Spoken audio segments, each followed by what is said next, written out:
On this episode of the Mad Rush podcast.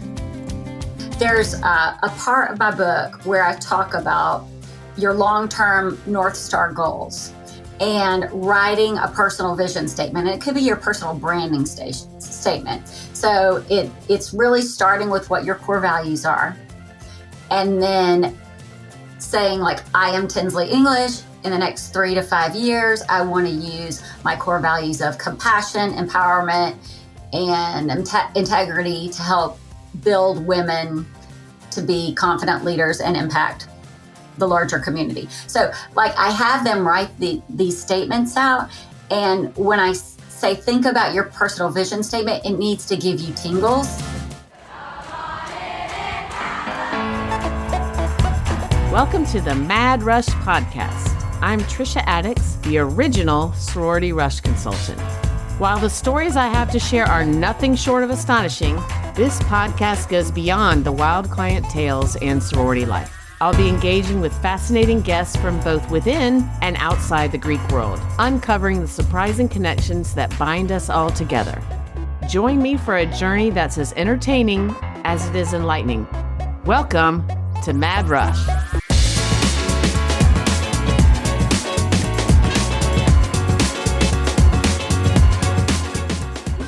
So today I'm joined by a woman I admire very much for her grit, growth, and gumption, which coincidentally is also the title of her newly released book.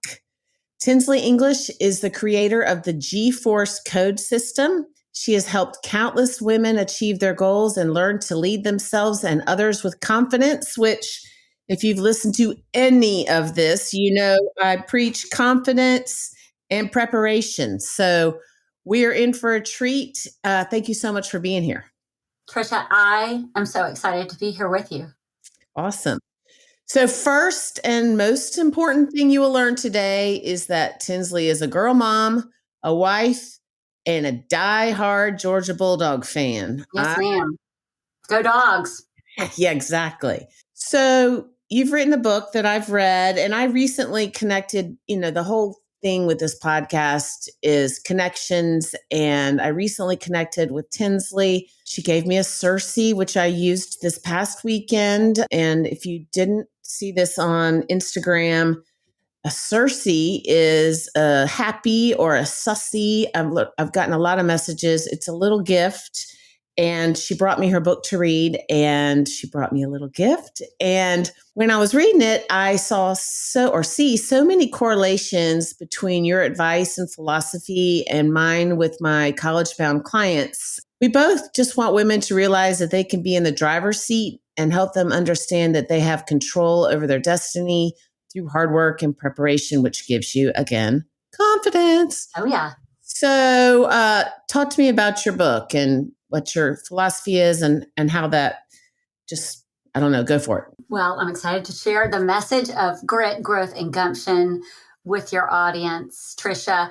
I grew up with a single mom. We moved to St. Simon's when I was 7 years old, and she started her. Wait, I didn't know that. Did you grow up? You grew I'm up a in Glen Academy girl. I did not know that. How did I miss that? I don't know, but I am. All right. Sorry about that. I digress. I have a house in Glenn County also. So. Oh, well, there you go. So my mom moved my sister and I down there when we were 7. I was 7. She was 13 after my parents divorced. And she started her own interior design business, which was a pretty lofty aspiration for a single mom.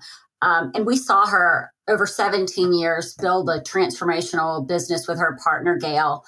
By the name of Concept Designs. And they were like the original designing women. Oh, I love that. Like the original Dixie Carter and Delta Burke. They would go all over the place, travel all over around the Southeast. They renovated the Jekyll Island Club back in the day. They brought it back from the brink, and they had the shoulder pads and everything. I'm going to interject. Jekyll Island is an island on the coast of Georgia. And incidentally, they have the best-selling soap that they use in their rooms. My sister-in-law, Paige, and I are obsessed with it. I think it's called Spanish Moss, but it smells so good. Anyway, I love Jekyll. Jekyll Island Club is historic and definitely needed your mom for whenever she brought it back, because it went into disrepair for a while. But so I digress. Go ahead. There was a lot of peach. There was a Yeah. lot of peach back in that day in the hotel. And Mom's actually bringing peach back now in her own home. So we love it. We love the peach. We love the shoulder pads. And what my sister and I learned from watching my mom build her business was that women can do anything they want to do as long as they're willing to put in the work. So we had confidence kind of established at an early age. I struggled a little bit in my early career learning how to work with others. I was a really strong individual contributor. I was an insurance broker, and I did a really good job for my producers and my clients. And when you're in the commercial insurance space, you're often promoted from a junior broker to a senior broker. And with that, you'll usually get several junior reports. And what I found is that moving from an individual contributor, I call them lone achievers, to a team leader, an impactful leader, is tough work. And nobody really gives you an instruction manual. So long story short, with the way the book came about, it was October of last year. And it was one of those God moments at 3:00 in the morning where he said, it was like a wake up. And he said, Tinsley, all the things that you've learned over the past 25 years in business, I want you to put it into a book, and a simple book, a book that anybody that has, an 8th grade reading level could understand. So that is exactly what I did. I put it in a book. I wrote it in 60 days. So it was definitely like a divine thing where after work and on the weekends, I was at my keyboard writing feverishly. And it's a workbook. So I like to say women should carry this book around in their purse. I want coffee stains on it. I want scribbles in it. I want lipstick and all those weird crumbs that are like in the bottom of your purse. You're like, what are these things in the bottom of my purse? Like, I want all that stuff in there. I want this book to look like it was rode hard. And so that's really the book. It just came out of me. It's a gift to who I was 10 years ago. The woman sitting on her front stoop with her daughter, getting ready to go to church. And I had this Sunday scaries before we called them Sunday scaries, but I was terrified to go to work. I was terrified to go to work the next day because I felt like every single failure that I had was like a career defining setback. And I just don't want another woman to feel that way. That's amazing. And I love that you bring up the Sunday scaries. I have those. And I didn't know until recently that there was a name for them. But yeah, that's and the thing that I love so much is that you are what you just said. It's a gift to you 10 years ago, and I feel like something I struggle with is the timing right. And my husband is starting a company, and this is the perfect time for him to do it. I know we're talking about women today, but I feel like when it's the right time, it's the right time. And you shouldn't have done it 10 years ago, but now you can give that gift back to whoever you were 10 years ago. I know I'm not making much sense, but I question sometimes, is this the right time to be doing this? Like I question, is this the right time to do the podcast and doing a book and a movie? And I think that it is. Now is the time. I couldn't have done it as effectively 10 years ago. And in 10 years from now, I will, if hopefully, God willing, I still have my health, I'll be really tired. And I don't want to do it. It is tiring. So one of the main things with my business is giving young women the tools to experience personal growth and have influence on others once they're in a sorority and collaborate with their sisters. And I see a correlation between this philosophy and yours. So talk about that. Yeah, when I think about women in college and in sorority life, I think about the whole principle of G-force, which is simply put, it's a catchy little system that I've named it. But it's really, if you think about, I don't know if you're into Venn diagrams at all. I always love to look like a Venn diagram. But if you think about what G-force is, it's the intersection of grit, growth, and gumption. So 3 circles kind of connected, and that G-force is in the middle. And so when I think about grit, everybody thinks that grit is just putting in the hard work, rolling up your sleeves and getting after it. But there's something beautiful about grit, and that is the element of resilience. And that is coming back stronger after a setback. And that is learning to deal with failure. And I think that college and sorority life prepares you for that, because when I think about a sorority house, I think about there's days where your boyfriend's going to break up with you, or you bombed this test, or maybe you're interviewing for a job and you don't get it. Your sorority sisters are there to help you build in that community. And resilience, part of it is a sense of community. And that's really what Greek life is supposed to be about, is providing that space where everybody's coming together. Maybe they're rallying around 1 or 2 women on a night where they really need that sense of community. So I draw a lot between grit and resilience, and when I think back to college times. And that starts even in my purposes during rush, because when you're going through rush, a lot of times there are setbacks, and you have to be resilient. You have to pivot. And so I think that your book in particular will help them, even though it's for all women. That's, it's something that they could refer to even as early as rush, and then continuing on in their sorority life. And then the other thing is empathy. Women are naturally empathetic and compassionate. So that's where the growth piece comes in. And I actually found out I had to hire an executive coach to tell me that I wasn't being empathetic to my team, which shocked me, because they said, this woman said, Tinsley, they know that you love them, but you love them really hard. Like you want them to succeed, but you want them to do everything exactly the way that you did it. And so I had to actually pay someone to tell me that I had to work on empathy, where I'll see my daughter and her friends being very compassionate and empathetic to each other.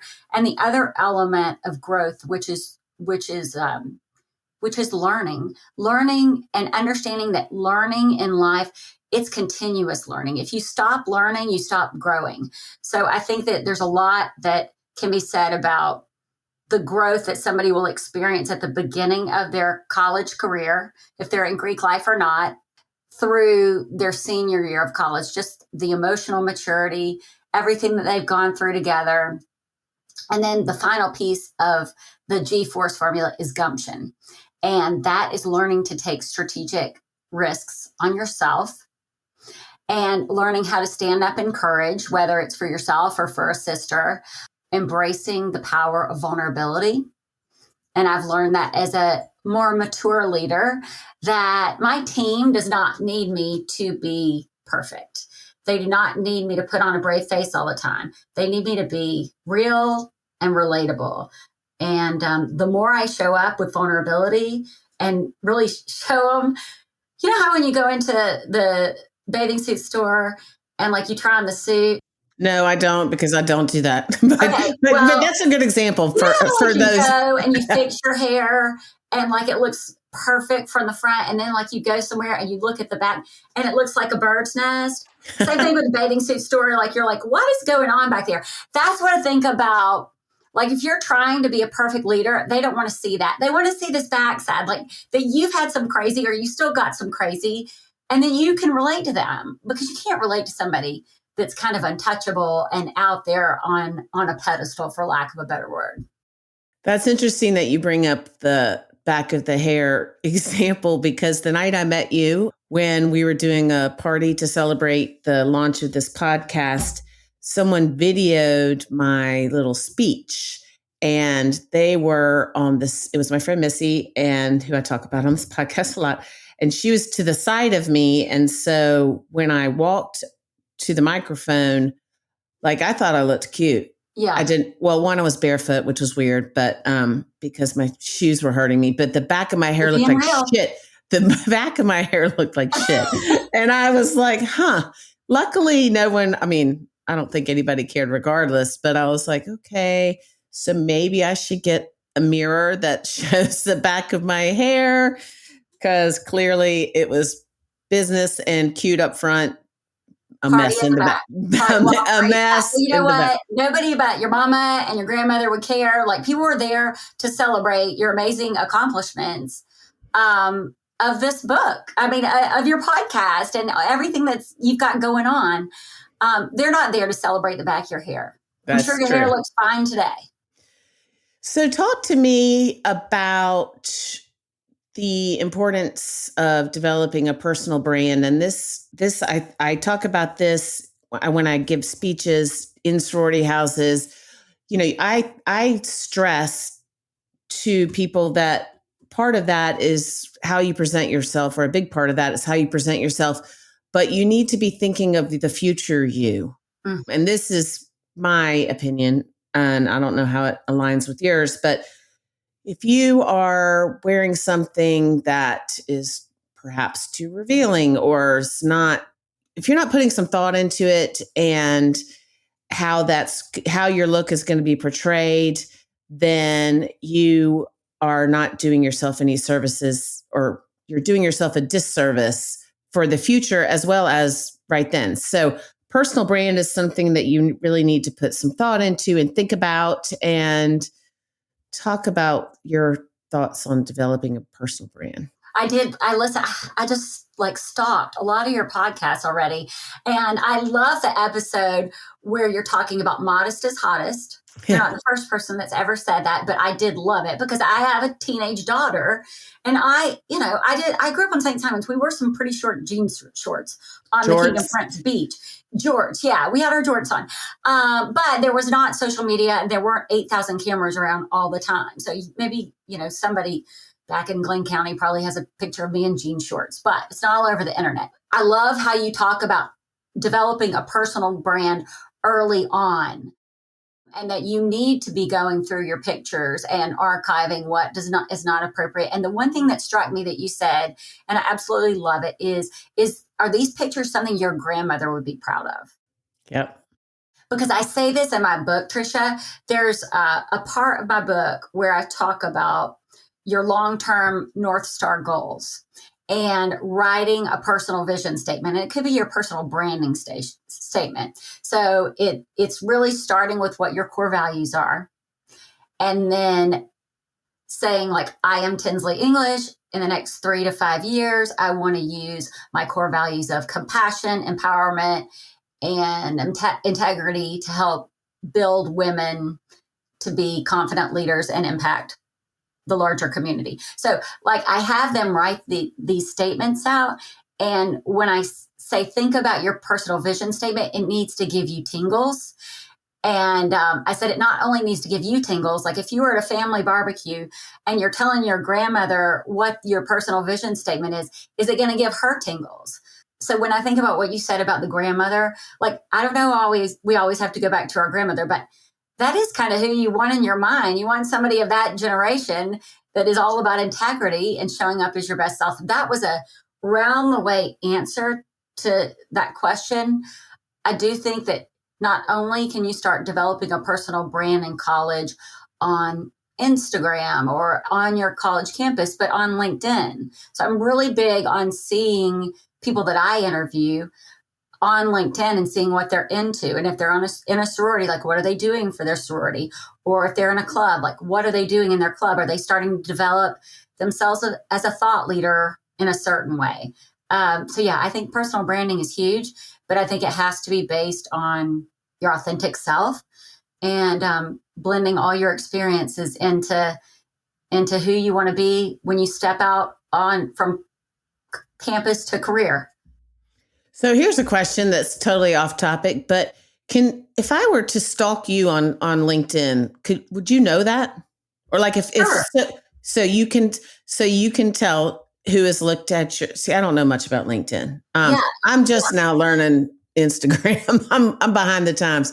But so that is something that as a young girl or a young woman, you can see if people are looking or who's looking at your LinkedIn. You definitely can. You can see how many profile views you've gotten every week. You can see who viewed your profile, if they've connected with you after that.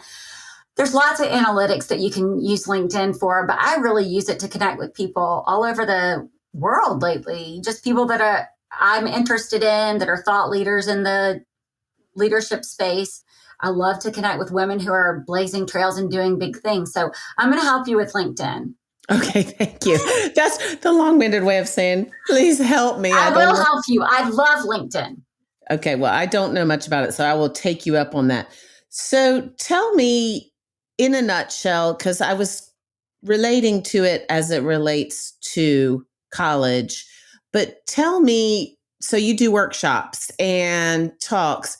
What is the goal of those workshops in your book, and what are you trying to accomplish overall with this? So I believe that every woman has God-given brilliance, leadership brilliance within them.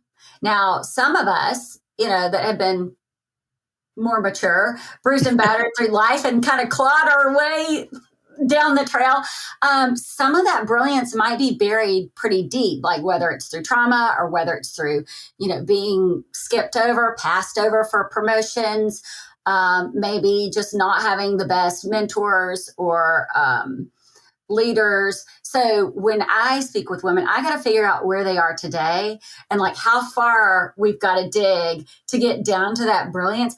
And then for younger women, it's great because sometimes it's just under the surface. And so I like to ask women a series of questions of, we start to talk about what their values are. We start to talk about when they're feeling like they're most aligned and their best, even if it's a volunteer experience, like what are they doing? Who are they helping? I really want every woman to picture themselves 3 years down the road and say, Trisha, like the Trisha of 2027, what is she doing? Where is she going to work? Is she working out of her home? Is she working in an office? What is she wearing? How is she feeling? Does she have time to exercise before work, or does she go to the gym after? Who is she working with? Is she an individual contributor, or is she collaborating with a big team? Is she leading a team? Is she working in this country? Is she working fully remotely? So I really want women to, number one, realize that, well, there's a couple of things. They have God-given brilliance, that they're not here by accident, like we are all put on this earth for a purpose, and that women are born to lead. We are hardwired with traits like compassion, like delegation. We delegate to our children all the time. I don't know if that actually works, but we try. So we have all this God-given brilliance, and usually they're so close to stepping into that greatness. For me, I always had grit. I would always just do what I needed to do. I was pretty good with gumption. I've made some pretty bold career moves in my life. The growth piece was my Achilles heel. Like nobody was telling me that I had low empathy. I had to figure this out through coaching. So yeah, I just want people to understand that like we're not all here floating around by accident. It's a 1 in 440 trillion chance that a human is born. And then to be in this moment of time, just you and I talking, it's pretty miraculous, but I just don't think it's by accident. I agree completely. And that's something I delve into a lot more in other aspects, book, maybe that kind of stuff. But I do think that that's such an important thing for young people to also listen to and to think about, because you're not here by accident. You are amazing. And it's just a little bit below the surface. If you don't know what it is, what your purpose is, Okay. I don't know how to say what I'm saying. I'm just saying it's that you're doing this now is so great for the people that are listening and who get to go to your workshops and who read your book, because they're getting the benefit of your growth. So I don't know how to, that didn't come out right. But what I mean is everyone has it. I'm agreeing with you. Everyone has it. And finding it is what I try to help people with and what you're trying to help people with. And I see it. I was just at the lake with some friends of mine from college, and we're in a stage in our lives where a lot of times we're empty nesters now. And I can't tell you how many conversations I have with my friends, and they're like, I don't want to go work retail. Right, right. I don't want, so that looking ahead 3 years and what intentionally, where you want to be and figuring that out through this Grit, Growth, and Gumption G-Force plan, I think is so important for both ages and probably in between, but I don't have as much experience with that. I have, figure it out as you start that in college through your career. But then for my friends and my other women who are now like, wait, my kids are off doing their thing. They're figuring it out. How can I figure it out? And so a lot of people don't want to play mahjong all day. And a lot of people do. On the couch and watch Netflix. I mean, Netflix is great. Right, exactly. And I'm sure mahjong is great. I can't imagine that I would be good at it. But I'm just saying that it is so powerful to hear that from you, and that we are here for a purpose. Everyone has a purpose. So I think finding some quiet time, getting your book, and really delving into what makes you unique is so important and so affirming. So I think that's great. And I love that 2.0 career lady. Like, I'm helping my mom reinvent herself with her design business. And I said, well, what do you know? And she said, well, I know interior design. I know color. I know wallpaper. I know how to mix fabrics. I was like, well, a lot of designers now, I mean, they don't know how to do all that you know. And I was like, you know what it's like to be divorced. You know what it's like to be a widow. I was like, you need to find ladies that are like you, that it's almost like you get a 2.0 house. You get to reinvent your own house in a way that, like, it's your palace now. It's your house. Like, let's get crazy with it. So I really like to talk to women of all ages and just say, okay, well, what do you like to do? Who do you want to help? And then let's think outside the box. Like, you don't have to go work retail, even though working retail is great for a lot of people. Right, exactly. And I definitely did not mean that. I'm just saying that it's sometimes, when you're in this stage of life, you want to have the flexibility to travel, and you want to have the flexibility to pick up with your husband or go visit your kids. And so sometimes working retail makes that more difficult, but that's what I meant by that statement. But yes, I'm glad you brought up working. There's nothing wrong with working retail. It just, that may be not for everybody. And especially in this stage of life, what I'm seeing with my friends is they want that flexibility, but they also want a purpose, or to figure out what their purpose is. Because like you said, there is one, but sometimes it's harder to figure out. So I think that through your workshops and through your book, could be a great tool for that. And don't box yourself in. Like, get out of the box. Like, nobody, as long as your parents aren't paying your bills anymore, they really don't have a say in what you're doing with your life, especially as like an adult woman. Like, don't limit yourself by what you did while your kids were growing up. Do something different. Like, shake it up.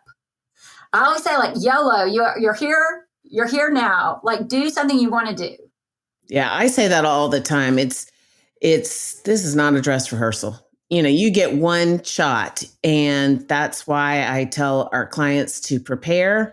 It's why I say it's worth the effort. You're worth the effort.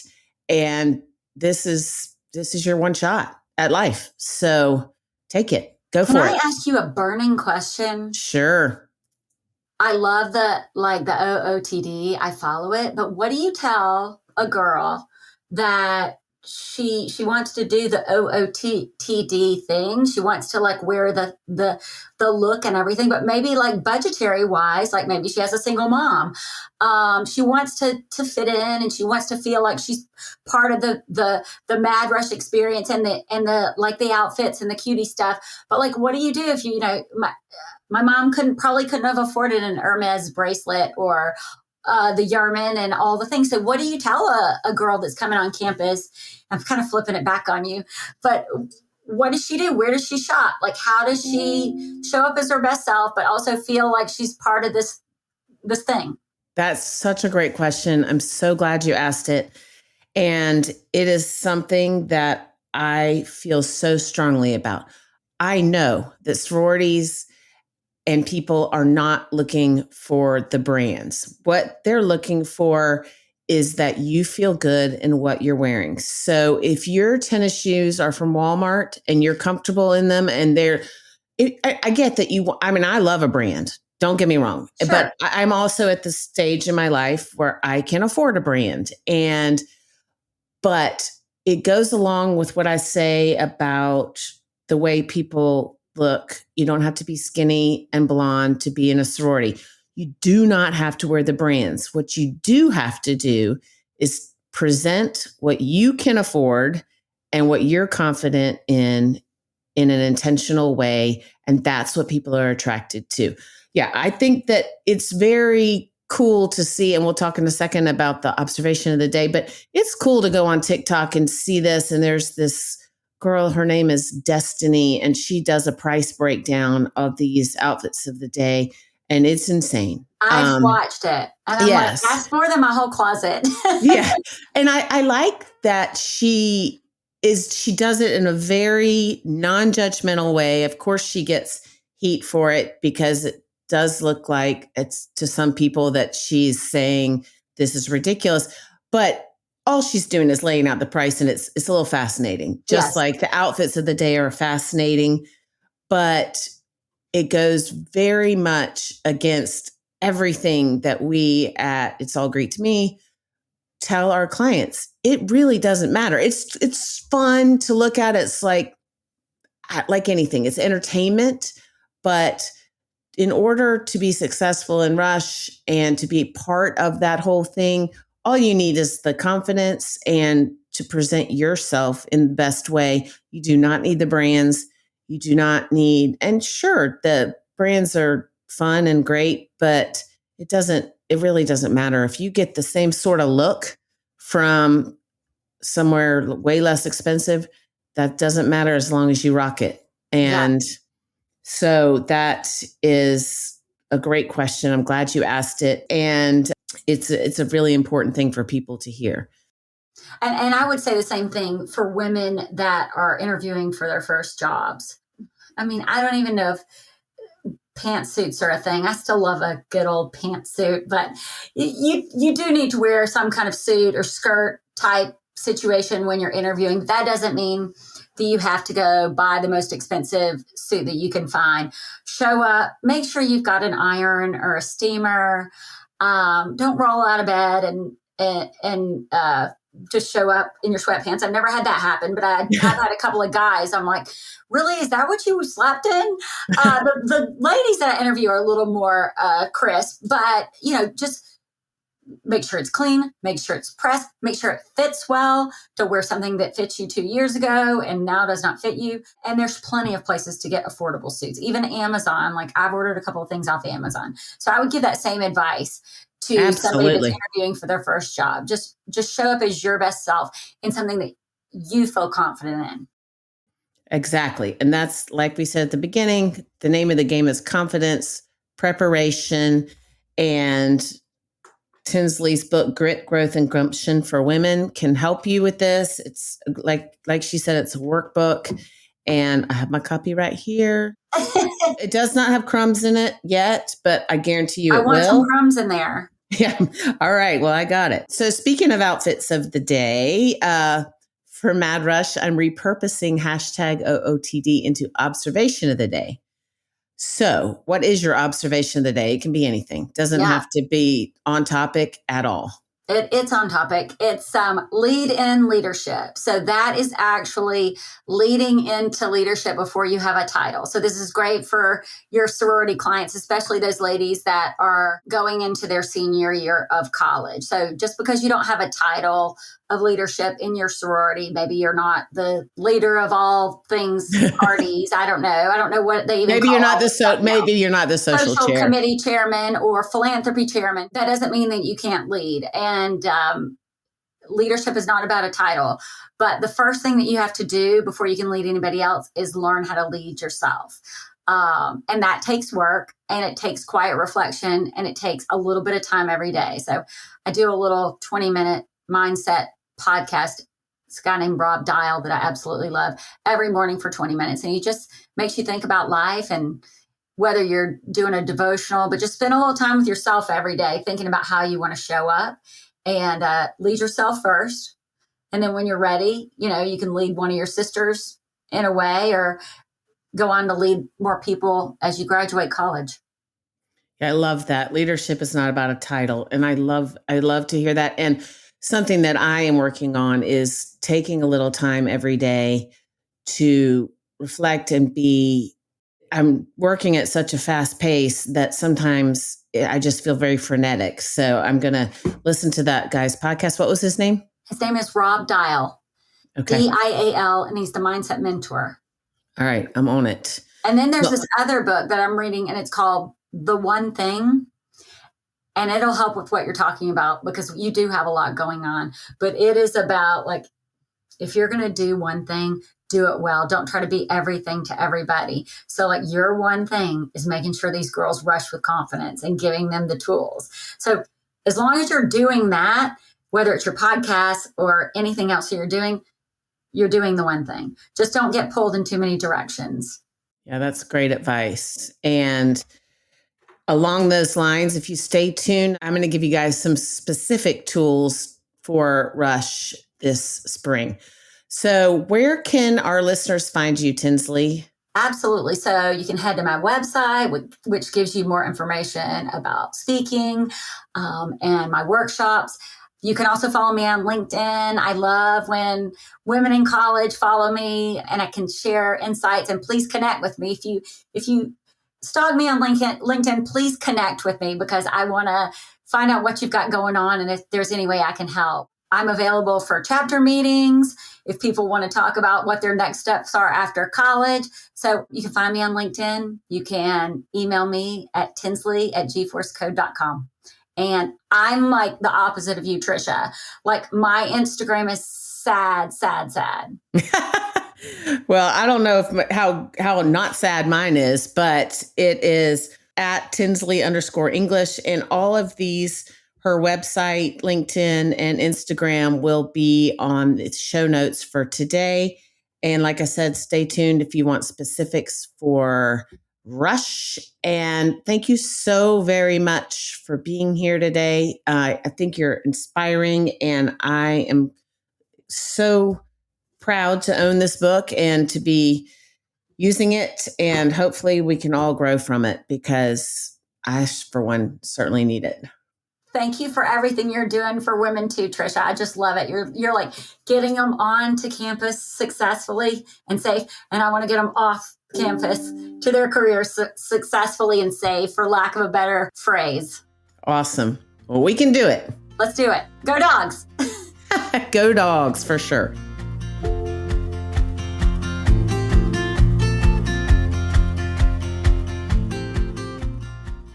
Welcome to Time Out with Trisha. Because can you really give advice if you don't speak about yourself in the third person? I don't think so. This is exactly how I speak to my clients: the good, the bad, and the ugly. So listen to me. I know what I'm talking about. Now let's get into it.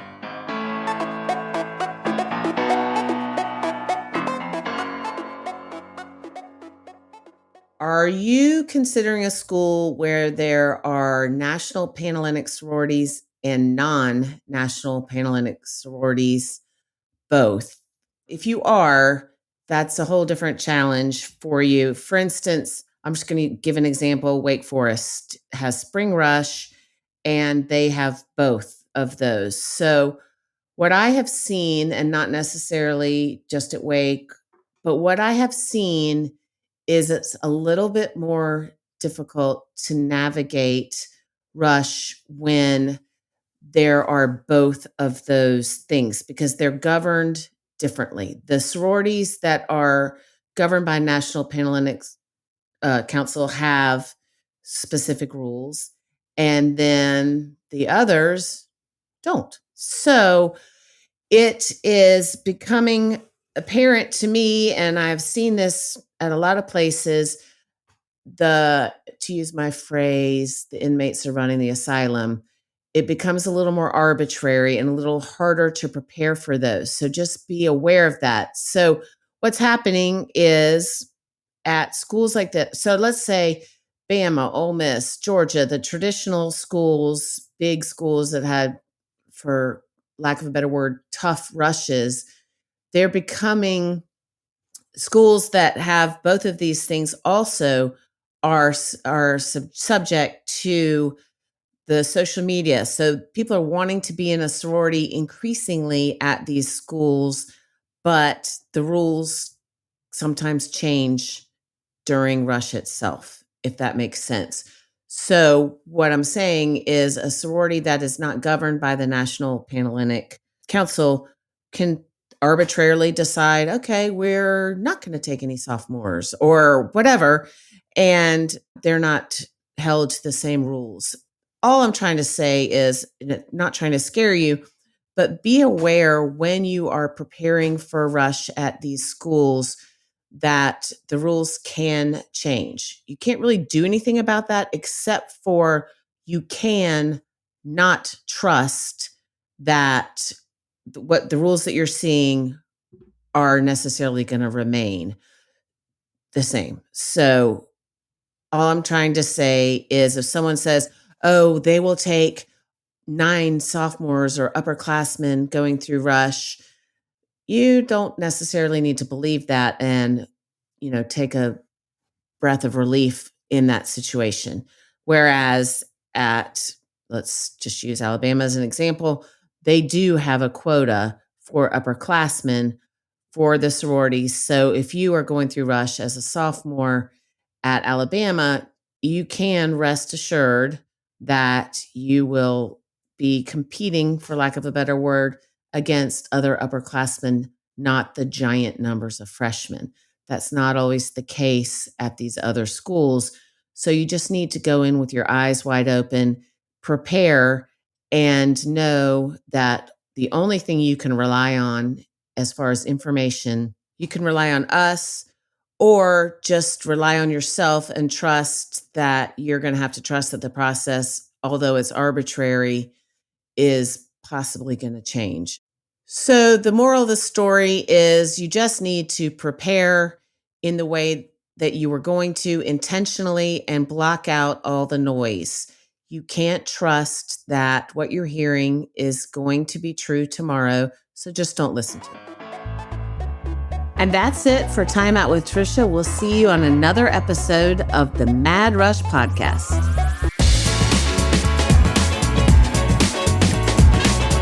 Thank you for tuning in to another episode of the Mad Rush Podcast.